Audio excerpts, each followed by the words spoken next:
আসসালামু আলাইকুম। আজকে আমাদের আলোচ্য বিষয় হচ্ছে প্যাথোলজি, বাংলায় যেটাকে রোগবিদ্যা বলা হয় বা রোগতত্ত্ব। তো আজকে আমরা প্রথম পর্বে এর মূল বিষয়টা বোঝার চেষ্টা করব, প্যাথোলজির ডিটেলসটা এবং এর ব্রাঞ্চেস গুলো সম্পর্কে একটু আলোচনা হবে। এবং দ্বিতীয় পর্বে মূলত আমরা ইনফ্লামেশনটাই প্রাধান্য পাবে। তো যাক, আমরা প্রথম পর্বে আসি। তো প্রথমে আমরা জানার চেষ্টা করব যে এই প্যাথোলজি শব্দটার উৎপত্তি কোত্থেকে। প্যাথোস শব্দটা আসলে মূলত একটা গ্রিক শব্দ, যার শাব্দিক অর্থ হচ্ছে সাফারিং, বাংলায় যদি বলি ভোগান্তি, আর একটু যদি একটু ডিফারেন্টলি বলি তাহলে বলতে হবে রোগ। এবং লোগোস অর্থ অলরেডি আমরা জানি। এই দুটো শব্দ সম্পর্কে আমরা আগে থেকে পরিচিত, বিশেষ করে টার্মিনোলজি পার্ট 1 বা পার্ট 2 তে এই বিষয়গুলো নিয়ে আলোচনা করা হয়েছে। লোগোস মানে হচ্ছে স্টাডি, স্টাডি অফ বা অধ্যয়ন বা আলোচনা। তো লিটারালি যদি আমরা চিন্তা করি, প্যাথোলজি দাঁড়াচ্ছে কি? স্টাডি অফ সাফারিং বা স্টাডি অফ ডিজিজ, ভোগান্তির বয়ান বা ভোগান্তির আলোচনা বা ভোগান্তির অধ্যয়ন বা রোগ নিয়ে আলোচনা। সো আমরা যদি এটা পুঁথিগত সংজ্ঞা যেটাকে বলে সে সংজ্ঞার দিকে তাকাই, তাহলে সংজ্ঞাটা দাঁড়াবে এমন: pathology is the study of cause and effect of structural and functional change in cells, tissues and organs is in disease or injury. So আমরা যদি এটাকে বাংলায় একটু দেখি, তাহলে এভাবে বলতে পারি যে যে বিদ্যায় রোগ বা আঘাতের কারণে কোষ ও কলা বা অঙ্গের পরিবর্তন ও তার প্রভাব নিয়ে আলোচনা করা হয়, তাকে রোগবিদ্যা বলে। তাহলে এখানে আমি কয়েকটা পয়েন্টে ভাগ করে নিতে পারি। প্রথম যে অংশটা দাঁড়াচ্ছে, আমি যদি মার্কারটা ইউজ করি তাহলে বুঝতে হয়তো সুবিধা হবে। প্রথম যে দাঁড়াচ্ছে রোগ এবং আঘাতের কারণে, তার মানে কজ হচ্ছে রোগ এবং আঘাত, কারণে কি ঘটছে? কোষ, কলা এবং অঙ্গের পরিবর্তন ঘটছে। কলা মানে টিস্যু। তো এই পরিবর্তন ঘটছে, এই পরিবর্তনের কারণে কিছু প্রভাব তো থাকবে শরীরে। এই প্রভাব নিয়ে যে আলোচনা করা হয় যে বিদ্যায়, সেটাকে বলা হচ্ছে রোগবিদ্যা। সো ব্রাঞ্চেস অফ প্যাথোলজি, রোগবিদ্যার শাখা প্রশাখা যদি একটু দেখি, প্রথমে আমরা শাখাটা দেখি, তারপরে প্রশাখায় যাব।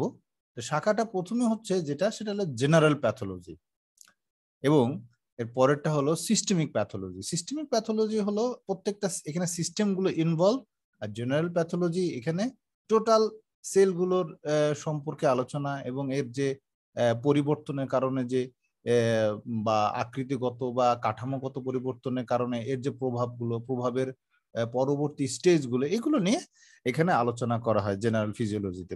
তো আমরা একটু প্রশাখাতে যাই, অর্থাৎ জেনারেল ফিজিওলজির যে আদার্স ব্রাঞ্চ গুলো আছে বা ডিসিপ্লিন গুলো আছে, সেগুলো একটু দেখি। প্রথমে হচ্ছে সেলুলার অ্যাডাপ্টেশন। অ্যাডাপ্টেশনের খুব সহজ বাংলা যেটা দাঁড়ায়, সেটা হলো অভিযোজন।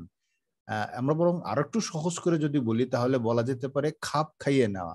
তার মানে সেলুলার অ্যাডাপ্টেশন বলতে বোঝাচ্ছে যে সেলগুলো কোনো একটা পরিবর্তিত পরিবেশে বা এমন পরিবেশ যেটা চ্যালেঞ্জিং একটা পরিবেশে নিজেকে যেভাবে খাপ খাইয়ে নেয়, সেটা নিয়ে যেখানে আলোচনা করা হবে বা সেটা নিয়ে যে কথাবার্তা হবে, সেটাকে বলা হচ্ছে সেলুলার অ্যাডাপ্টেশন। এরপরে হচ্ছে ইনফ্লামেশন। অলরেডি আমরা এগুলো নিয়ে ডিসকাস করেছি এবং ইনফ্লামেশনের সাফিক্স নিয়ে আমরা কথা বলেছি অলরেডি। সো ইনফ্লামেশনটা কি? প্রদাহ, তাই না? প্রদাহ। সো অ্যাকিউট হতে পারে, ক্রনিক হতে পারে। তো আমরা আগে জেনেছি ইনফ্লামেশন কি এবং ইনফ্লামেশনের সাইনগুলো, কার্ডিনাল সাইন বলে যেটাকে, এগুলো নিয়ে আমরা কথা বলেছি।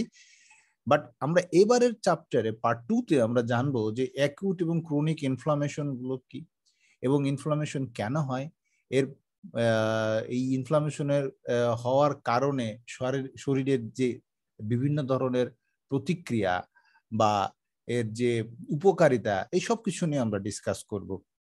এরপরে আসছে রিজেনারেশন বা হিলিং। তার মানে রিজেনারেশন বলছে কি বোঝাচ্ছে? রিজেনারেশন বলতে বোঝাচ্ছে পুনরুদ্ধার। অর্থাৎ যেমন একটা সেল ড্যামেজ হয়েছে কোনো কারণে, রোগের কারণে হতে পারে অথবা আঘাতের কারণে হতে পারে, যে কারণে হোক না কেন, ওটা যখন আবার এই ক্ষতটা যখন পূরণ হবে, এই পূরণ হওয়াটা বা পুনরুদ্ধার বা হিলিং, হ্যাঁ একই কথা, এটাকে বলা হচ্ছে রিজেনারেশন অর হিলিং। এবং হেমোডাইনামিক ডিসঅর্ডার, হেমোডাইনামিক আমরা অলরেডি জানি হেমো মানে কি, তাই না? হেমো হচ্ছে ব্লাড এবং ডাইনামিক মানে হচ্ছে গতি। তার মানে হেমোডাইনামিক মানে রক্তের যে গতি, এই গতির ডিসঅর্ডার মানে বিশৃঙ্খলা, অর্থাৎ রক্ত প্রবাহ যেভাবে হওয়ার কথা ছিল সেভাবে হচ্ছে না, কোথাও না কোথাও একটা বড় রকমের ঝামেলা দেখা দিয়েছে। সেটাকে বলা হচ্ছে হেমোডাইনামিক ডিসঅর্ডার। এরপর হচ্ছে জেনেটিক ডিজিজ। জেনেটিক ডিজিজ মানে জিনগত যে রোগ, যেমন বাবার থেকে সন্তানের যে সমস্যা তৈরি হচ্ছে, এই যে এইভাবে জেনেটিক যে ইনফরমেশনের কারণে যে ডিজিজগুলো বংশ পরম্পরায় চলতে থাকে, এই ধরনের ডিজিজগুলোকে বলা হয় জেনেটিক ডিসঅর্ডার। অথবা জিনগত পরিবর্তনের কারণে যে ডিসঅর্ডার হতে পারে বা ডিজিজ হতে পারে, সেটাকে বলা যেতে পারে ইমিউন ডিজিজ। ইমিউন হচ্ছে কি? ইমিউন হলো আমাদের যে শরীরের নিজস্ব যে রোগ প্রতিরোধী ব্যবস্থা, এই ব্যবস্থায় যদি কোনো রকমের সাপ্রেশন বা ডিপ্রেশন ঘটে, অর্থাৎ যে পরিমাণ ইমিউনিটি শো করা উচিত ছিল তার চেয়ে বেশি করছে অথবা কম করছে, দুটোই কিন্তু সমস্যার, যেটাকে বলা অটো ইমিউন ডিজিজ।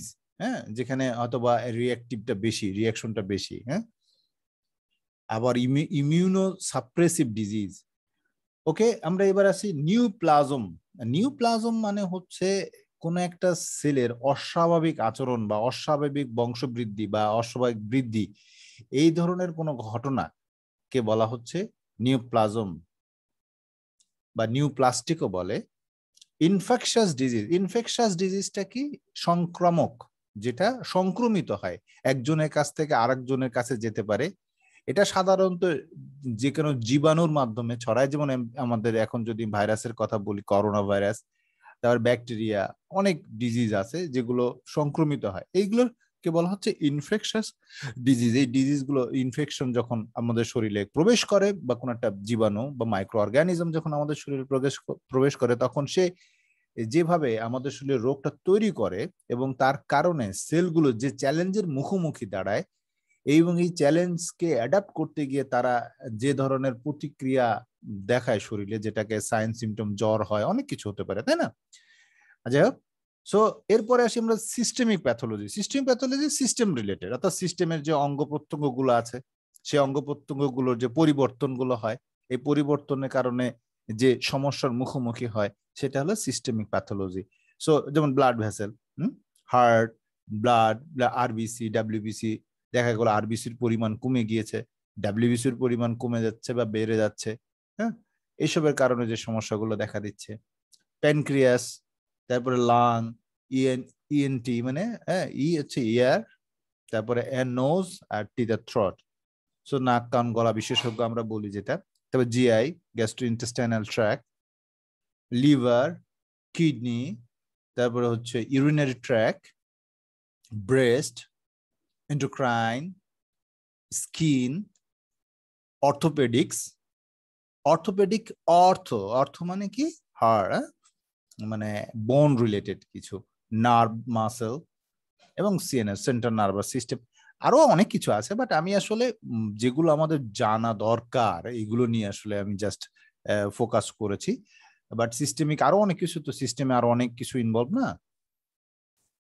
সো এই যে প্যাথোলজিটা, আমাদের এই রোগের যে বিস্তার, রোগের যে মানে সংগঠিত হওয়ার যে প্রবণতা, এটাকে আমরা আসলে চারটা স্টেজ, প্যাথোলজি চারটা স্টেজে আমরা দেখব, যেটাকে কোর স্টেজ বলা হয়, বা এই জন্য এটা 4 আসপেক্ট অফ ডিজিজ প্রসেস, মানে ডিজিজ হওয়ার বা যে প্রক্রিয়া, এই প্রক্রিয়াটার যে চারটা কোর, এই কোর নিয়ে আমরা এখন আলোচনা করব। তো প্রথমে যে কোরটা আসছে সেটা হলো aetiology. Aetiology, the cause of disease. হ্যাঁ, দ্য কজ মানে কি? কারণ, রোগের কারণ, মানে রোগটা কেন হয়েছে, কার কারণে হয়েছে। ঠিক আছে, যেমন আমার জ্বর হয়েছে, জ্বরটা কিন্তু রোগের কোনো রোগ না, এটা একটা সিমটম, একটা প্রকাশ। বাট এই জ্বরের পিছনে কারণটা কি? কোন একটা ব্যাকটেরিয়া, ভাইরাস বা কোন একটা অর্গানের কোনো হয়তোবা ড্যামেজের কারণে কোনো ইমিউন রেসপন্স হতে পারে, অনেক কিছু হতে পারে। হ্যাঁ, সো এরপরে কোডটা হচ্ছে প্যাথোজেনেসিস। তো প্যাথোজেনেসিস মানে হচ্ছে কি রোগটা কিভাবে বিস্তার লাভ করছে, রোগটা কিভাবে আস্তে আস্তে শরীরে ছড়িয়ে পড়ছে। একেবারে তো একটা জীবাণু আমাদের শরীরে ঢোকার পরে বা কোনো একটা ফাংশনাল ডিসঅর্ডার শুরুতেই তো একটা আসলে ওইভাবে প্রকাশ পায় না, এটা সময় নেয়, তাই না? So the mechanism of disease development মানে ডিজিজটা যে ডেভেলপ হচ্ছে আস্তে আস্তে তার মেকানিজমটা, রোগের বিস্তার বেড়ে ওঠা বা ছড়িয়ে পড়া।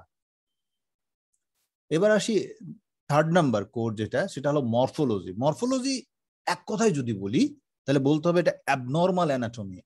অ্যাবনর্মাল মানে অস্বাভাবিক, অ্যানাটমি মানে কি, অ্যানাটমি মানে স্ট্রাকচার অফ দ্য অর্গান, তাই না?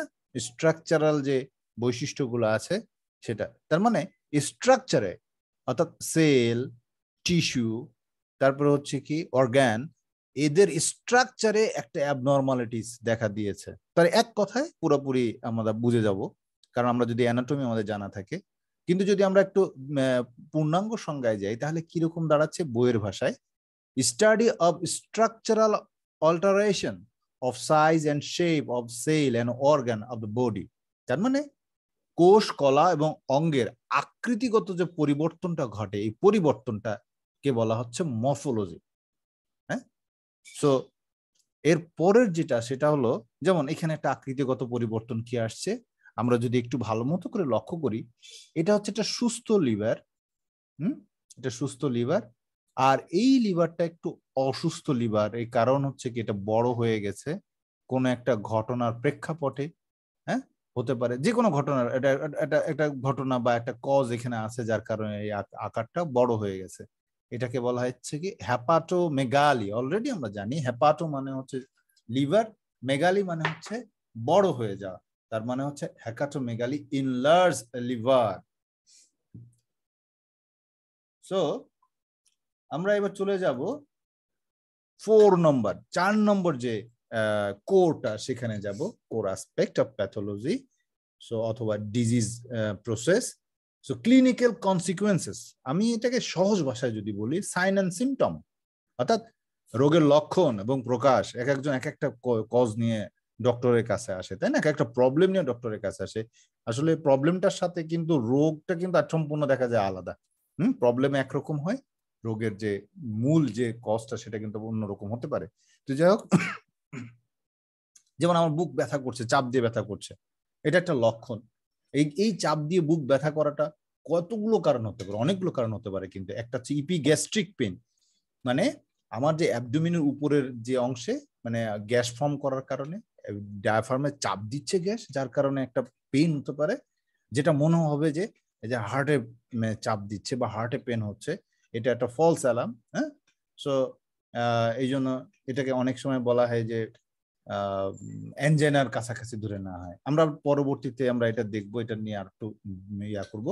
তাহলে আসলে এটা কেন ঘটছে, যে মরফোলজি, মরফোলজি আমরা কি দেখেছি? মরফোলজি আমরা দেখেছি যে কোষ, কলা এবং অঙ্গের আকৃতির পরিবর্তন, তাই না?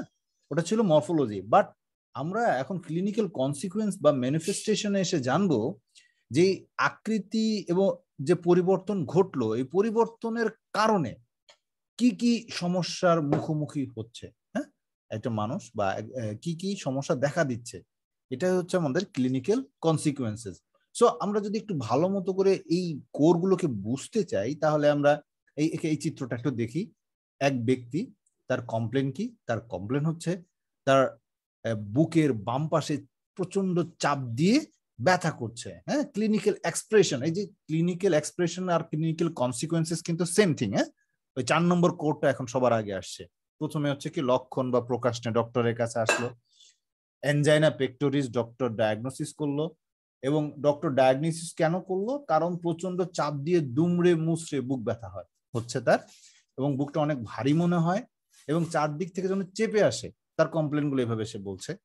সো এই কমপ্লেন গুলোর কারণে সে মানে ডক্টর তাকে ডায়াগনোসিস করলো, সেটা হলো অ্যানজাইনা পেক্টোরিস। এখন অ্যানজাইনা পেক্টোরিসটা হলো কি, কি মানে কি কারণে এই যে লক্ষণগুলো প্রকাশ পাচ্ছে? মরফোলজিটা কি? মরফোলজিটা হলো মায়োকার্ডিয়াল ইনফ্রাকশন, অর্থাৎ এখানে কিছু সেলের ডেথ হয়েছে বা সেলের মানে হার্ট মাসেলের অনেকগুলো সেলে ওখানে রক্ত প্রবাহ ঘাটতির কারণে ওই সেলগুলো মারা যাচ্ছে, যার কারণে এই ধরনের একটা রিঅ্যাকশন দেখা দিয়েছে, প্রতিক্রিয়া দেখা দিয়েছে। সো প্যাথোজেনেসিস এটা কিভাবে হলো, এটা হলোটা কারণটা কি, বিস্তার লাভ করলো কি? এটা হচ্ছে ইস্কেমিয়া। হ্যাঁ, ইস্কেমিয়া মানে হচ্ছে ব্লাড সাপ্লাই কমে যাওয়ার কারণে কোন একটা সেলে যখন অক্সিজেনের ঘাটতি দেখা দেয়, তখন ও যে রিঅ্যাকশনটা শো করে সেটাকে বলা হয় ইস্কেমিয়া। সো এই ঘটনাটা কি বলা হয় ইস্কেমিয়া, অক্সিজেনের কমে যাওয়াটাই এটা ইস্কেমিয়া। সো এখন এটা কেন হয়? For the narrowing of the blood vessel, অর্থাৎ ব্লাড ভেসেলটা সরু হয়ে যায়। এখন দেখা গেল একটা নির্দিষ্ট জায়গায় আর ব্লাডটা পৌঁছাচ্ছে না, তখন কি হবে?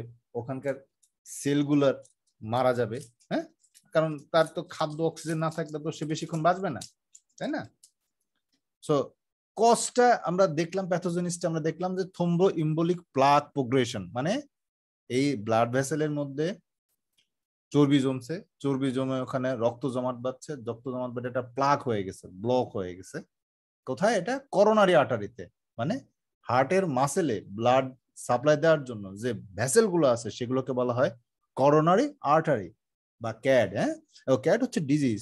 সো ওখানে যে চর্বি জমে বা ওখানে র্যাপচার হয়ে ব্লাড জমে ওখানে যে প্লাক ফর্ম করছে, একটা দলা ফর্ম করছে, দলা ফর্ম করে যে প্রবলেমটা তৈরি হয়েছে, এটা হচ্ছে ডিজিজের প্রসেস, তাই না?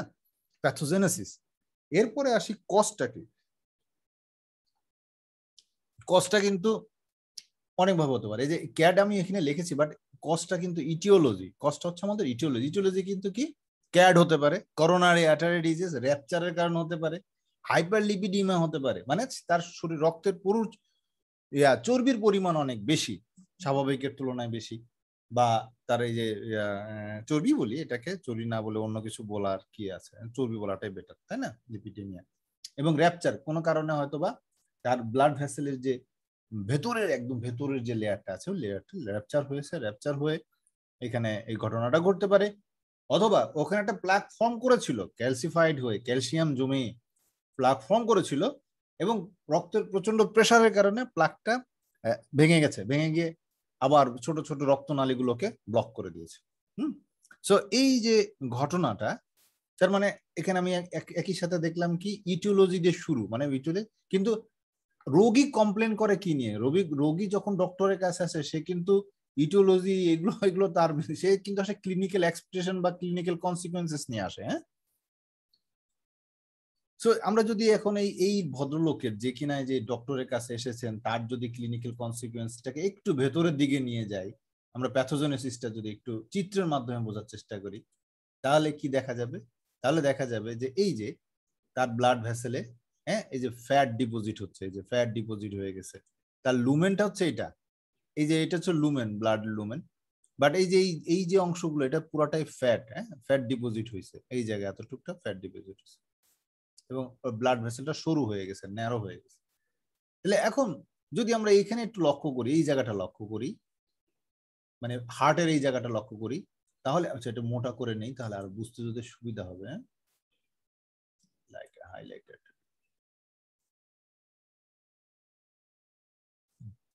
আমরা যদি এই জায়গাটা লক্ষ্য করি, এখানে যে ব্লাড ভেসেল এই এই মাংসপেশিতে এখানে সেলগুলো বা টিস্যুগুলোতে ব্লাড সাপ্লাই দিচ্ছিল, তারা কিন্তু আর ওই ওই পরিমাণ ব্লাড সাপ্লাই দিতে পারবে না যে পরিমাণ ব্লাড দরকার তাদের সুস্থ থাকার জন্য। তো হয়ে গেল ডিজিজ, তখন থেকে তো শুরু হয়ে যাবে। হ্যাঁ, তার বুক ব্যথা, সে জানান দিবে যে না আমার এখানে আমি অক্সিজেনটা ঠিক মতো পাচ্ছি না। এই যে অক্সিজেন ঘাটতিটা জানান দিচ্ছে, এইটাকে কন্ডিশনটাকে বলা ischaemia. Ischaemia. So understanding the কোরের এবার অংশটা আমরা যদি আর একটু ভালো মতো দেখি, সো আমি এখন এই যে এখানে এই যে লিপিড ডিপোজিট হয়ে যে ন্যারো হয়ে গেছে, আস্তে আস্তে এটা বন্ধ হয়ে যাবে এবং একটা সময় এইখানের সেলগুলো মারা যাবে, যেটাকে বলা হয় ইনফ্রাক্ট। এটা সাধারণত ইনফার্ক্ট, FARIN, CT, ইনফার্ক্ট। ঠিক আছে, মানে ডেথ, নেক্রোসিস, মানে এখানকার সেলগুলো মারা যাবে, মায়োকার্ডিয়াল ইনফ্রাক্ট বলবে তখন। তো যাই হোক, সো আমরা যদি আবার ফ্যাটি লিভার, আমরা যে লিভারের যে সমস্যাটা দেখেছিলাম সেখানে যে মরফোলজিটা যদি আমরা একটু দেখি, মরফোলজিটা দেখি এখন, ওখানে লিভারের সেলগুলো সুন্দর এরকম একটা অবস্থা ছিল, বাট এই সেলগুলোর মধ্যে ফ্যাট জমে জমে জমে জমে জমে জমে তার যে স্বাভাবিক যে কাজকর্ম সেটা কিন্তু বাধাগ্রস্ত হবে। এই বাধাগ্রস্ত হওয়ার কারণে তার কিন্তু ওই লিভারটা আগের মতো ফাংশনিং অবস্থায় থাকবে না, এবং একটা সময় কিন্তু লিভার সিরোসিস ডেভেলপ করতে পারে।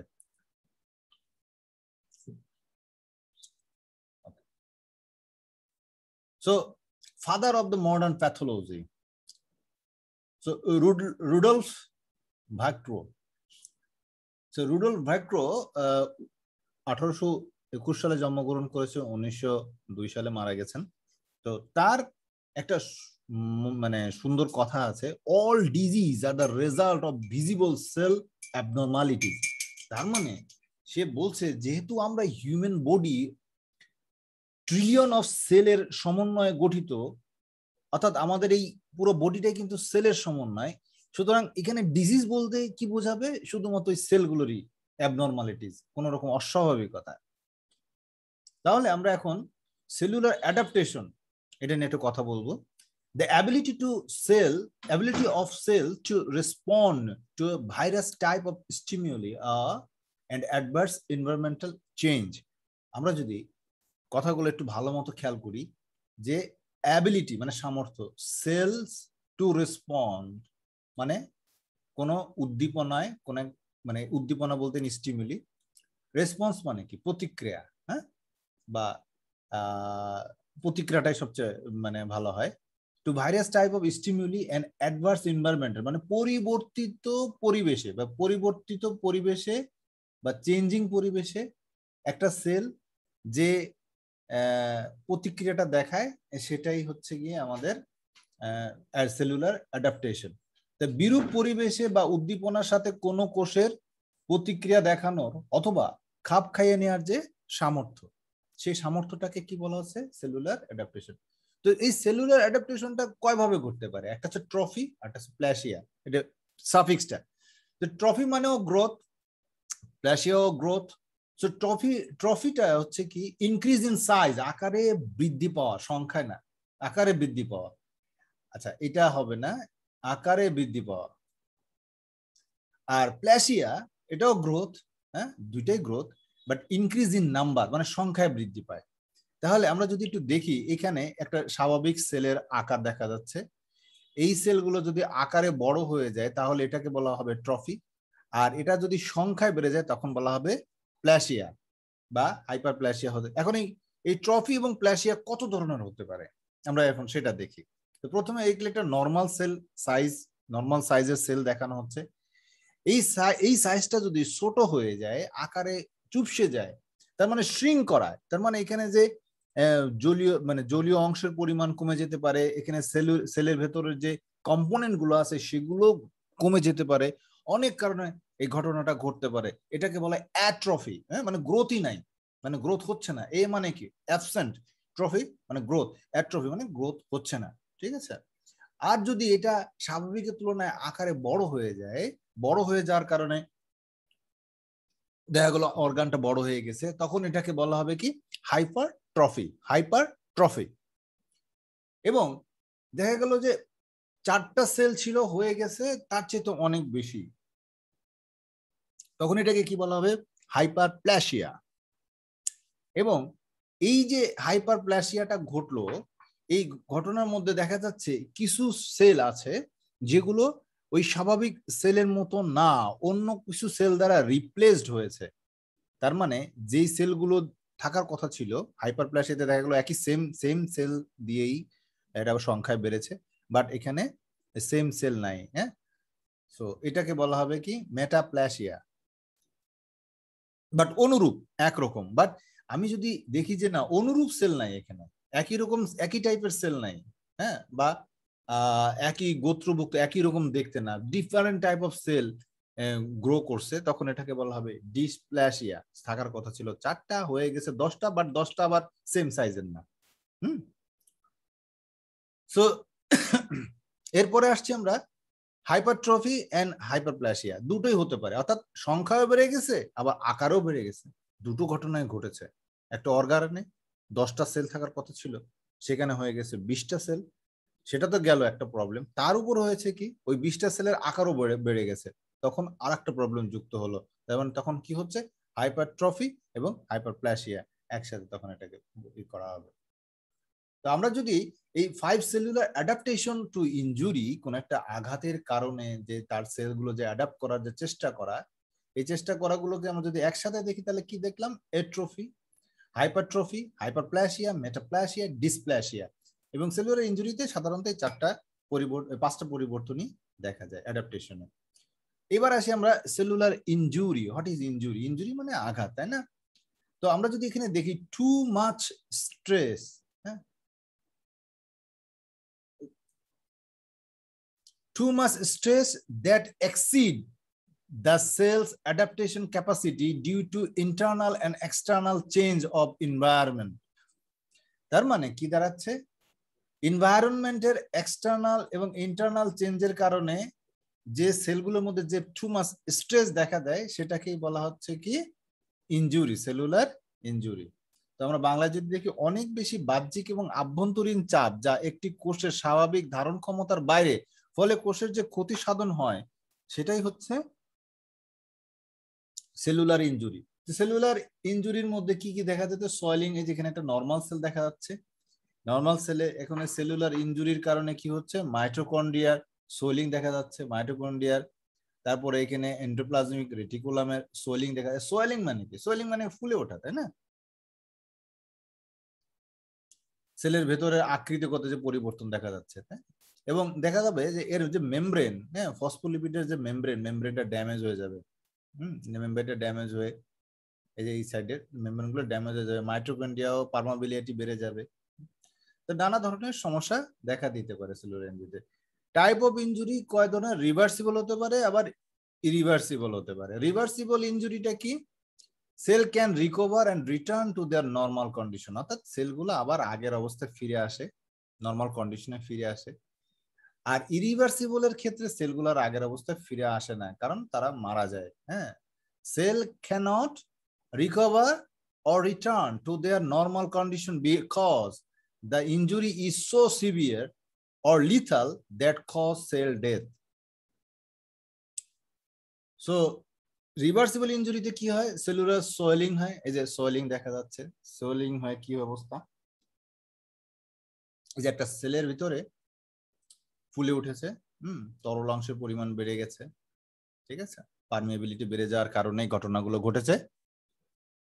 এবং এটা একটা সময় এটা কি করে, রিকভারি করে।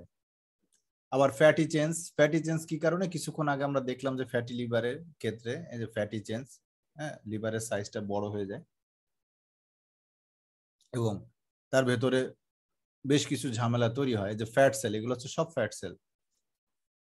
সো এখানে আমরা যদি একটু ভালো মতো করে আইডেন্টিফাই করি তাহলে এইভাবে দেখা দিতে পারবো। তো এটা এই যে এই প্রসেস থেকে বেরিয়ে আসার উপায় কি, এর প্রসেস থেকে যে রিভার্সিবল প্রসেস যেটা বলি আমরা, তাহলে এটা কয় ধরনের, 3 ধরনের হতে পারে, হিলিং, রিপেয়ার এবং রিজেনারেশন। হিলিং, রিপেয়ার এবং রিজেনারেশন নিয়ে আমরা পরে আলোচনা করব।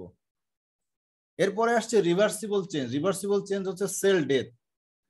সেল ডেথ কি, অ্যাপোপ্টোসিস হতে পারে, নর্মাল বা কন্ট্রোল প্রি প্রোগ্রাম ডেথ, মানে এটা আগে থেকে ডিসাইড, নর্মাল যে ডেথ গুলো হয়, যে আমাদের এজিং প্রসেসটা হচ্ছে, এটা নর্মাল একটা ডেথ, সেলগুলো মারা যাচ্ছে, সেলগুলো আস্তে আস্তে ক্যাটাবলিক ফেজটা বেড়ে যাচ্ছে, যার কারণে আস্তে আস্তে আমাদের চামড়া ঝুলে পড়ে বা চামড়া কুঁচকে যায়। হ্যাঁ, আবার হচ্ছে নেক্রোসিস। নেক্রোসিস এটা কিন্তু নর্মাল ডেথ না, premature untimely death due to cause, অর্থাৎ দেয়ার ইজ সাম কজ, যার কারণে এই প্রিম্যাচিউর ডেথটা হচ্ছে, মানে আগেই, মানে নর্মাল টাইমে সময় হওয়ার আগেই এই মৃত্যুটা হচ্ছে, এই জন্য এটাকে বলা হচ্ছে নেক্রোসিস। সো নেক্রোসিস এভাবে উচ্চারণটা এভাবে করা হয়। আর একটা হচ্ছে অটোলাইসিস। অটোলাইসিস মানে হচ্ছে যে সেলগুলো যে মারা গেল, মারা যাওয়ার পরে এরা করে কি, তাদের নিজস্ব এনজাইম দ্বারা ডিসলভ হয়ে যায়। Dissolution of dead cell by its own digestive enzyme, that is called autolysis. So reversible যেটাকে বলছি রিভার্সিবল প্রসেস, সেটাকে আমরা বলবো ইনজুরি। বাট ইরিভার্সিবল প্রসেস সেটা আসলে একদম যদি ডাইরেক্ট বলি এটা হচ্ছে ডেথ, সোজা কথা। তো some injury can lead to the death if prolonged or severe enough. তার মানে কিছু কিছু ইনজুরি যদি এটা প্রলংড হয়, দীর্ঘায়িত হয়, ইনজুরিটা অনেকক্ষণ থাকে, তখন হতে পারে, অথবা সিভিয়ার ইনজুরির কারণে সেল কি করতে পারে, মারা যেতে পারে, ডেথ। হ্যাঁ, so that's all today, end of part 1। আমরা এন্ড অফ পার্ট 2 তে এই যে রিভার্সিবল প্রসেস এবং ইনফ্লামেশন নিয়ে আরো ডিটেলসে ডিসকাস করব। আসসালামু আলাইকুম ওয়া রাহমাতুল্লাহ।